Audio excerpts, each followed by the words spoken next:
माननीय मंत्री महोदय खेल से जुड़े हुए हैं और युवा मामले एवं खेल विभाग पे मैं अपनी 4-5 बातें रखना चाहूँगी। सभापति महोदय, विगत 3 वर्षों के अंदर जनवरी 2021 से 31 दिसंबर 2023 तक हमारी सरकार थी तो तकरीबन 5.5 लाख अभ्यर्थियों को बेरोजगारी भत्ता दिया था। मैं आपके माध्यम से मंत्री महोदय से निवेदन करना चाहूँगी कि पिछले 6 महीने के अंदर आपने कोई भी नया आवेदन नहीं लिया है। बेरोजगारी भत्ता हालांकि 7 महीने से रुका हुआ था, आपने वो तो रिलीज़ कर दिया है, लेकिन नया आवेदन नहीं लिया है। जिस तरीके से बेरोजगारी बढ़ रही है तो आपसे निवेदन है कि आप इसको वापस चालू करें और बेरोजगारी भत्ते के आवेदन लेना शुरू करें ताकि जो युवा हैं उनको मदद मिल सके। दूसरी बात, अध्यक्ष महोदय, मैं ये कहना चाहूँगी कि पिछली सरकार ने खेलों के प्रति खिलाड़ियों का रुझान बढ़ाने के लिए आउट ऑफ टर्न नियुक्तियाँ दी थी।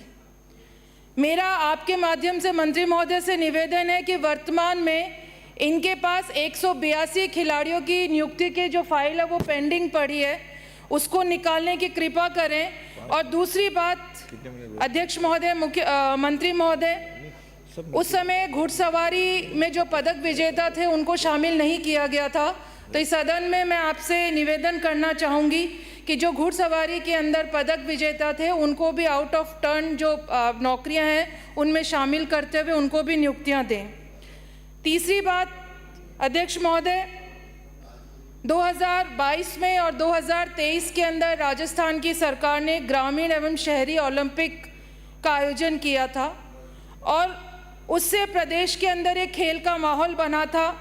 उसमें बच्चे से लेके बुजुर्गों ने सभी ने खेलों में भाग लिया था। मैंने इस बजट में देखा खेलो राजस्थान यूथ गेम्स आप लोग चालू करेंगे जो इंडिया के खेलो इंडिया के तर्ज पर यहाँ पे कर रहे हैं, लेकिन और उसमें और इसमें अंतर है अध्यक्ष महोदय। उसके अंदर बच्चे से लेकर बुजुर्गों तक ने उसमें भाग लिया था और उससे हमारे यहाँ पे हैप्पी इंडेक्स बढ़ा था।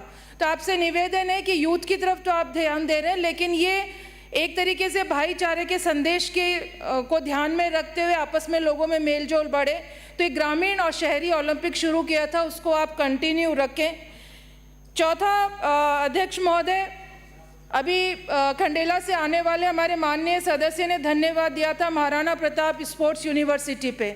मैं भी धन्यवाद दूंगी जिसकी इन्होंने घोषणा करी, लेकिन 2011-12 के अंदर जब बीजेपी की सरकार थी तो आपने झुंझुनू के अंदर स्पोर्ट्स यूनिवर्सिटी की घोषणा करी थी और 2013 के अंदर राज्यपाल ने उसको अनुमति दी थी, लेकिन आज दिनांक तक स्पोर्ट्स यूनिवर्सिटी झुंझुनू कहीं पर भी नज़र नहीं आ रही। उसके अंदर 2 साल तो वीसी नियुक्त करा, लेकिन उसका अता पता नहीं है। ज़मीन जरूर उसकी अलॉट हो गई, तो माननीय मंत्री महोदय इस पर ध्यान दें क्योंकि शेखावटी का एक बहुत बड़ा मुद्दा है ये स्पोर्ट्स यूनिवर्सिटी। वहाँ पर ज़मीन अलॉट होने के बाद पर धरातल पे अभी तक कुछ भी नहीं हुआ, तो आप कृपा करके उसके ऊपर भी कोई विचार करके उसको भी बजट दे ताकि वहाँ पे यूनिवर्सिटी डेवलप हो सके।